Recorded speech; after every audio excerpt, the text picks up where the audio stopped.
Hello friends, welcome to my channel cooking and beyond by Induji. இன்றைக்கி நான் ஒரு சோமாஸ் பண்ணுறேன். வெஜிடபிள் ஸ்டஃபிங் போட்டு சோமாஸ் பண்ணுறேன். அதுக்கு வேண்டிய வெஜிடபிள் ஸ்டஃபிங் நான் ஏற்கனவே பண்ணி ரெடியாக வச்சுட்டேன். இந்த மாதிரி அதில் உருளைக்கிழங்கு, கேரட்டு, பீன்ஸு, பட்டாணி எல்லாம் போட்டு வேக வச்சு நல்லா மசிச்சு வச்சுட்டேன். அதுக்கப்புறமா அதுக்கு வேண்டிய வெங்காயம் வதக்கி நல்லா வெங்காயம், இஞ்சி பூண்டு பேஸ்ட்டு இதெல்லாம் போட்டு நல்லா வதக்கிட்டு கொத்தமல்லி, கருவேப்பிலை இதெல்லாம் போட்டு அந்த வெஜிடபிள் மசிச்சு வச்சுருக்கோங்க அதில் போட்டுட்டேன். நல்லா கிளறி விட்டுட்டேன். அதுக்கப்புறமா கொஞ்சோண்டு garam masala powder, lemon juice, கொத்தமல்லி, புதினா, கருவேப்பிலை எல்லாத்தையும் போட்டு நல்லா கிளறி இந்த மாதிரி ஒரு ஸ்டஃபிங் பண்ணி வச்சுட்டேன். அப்புறம் இந்த பூரி மாவை ரெடியாக வச்சுருந்தேன்.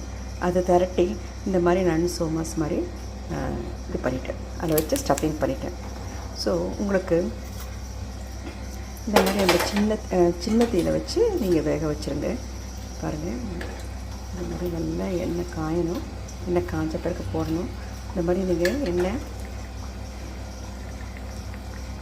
பாருங்கள், சின்ன கடாயில் எண்ணெய் வச்சு நம்ம இது மாதிரி நல்லா வறுக்கணும்.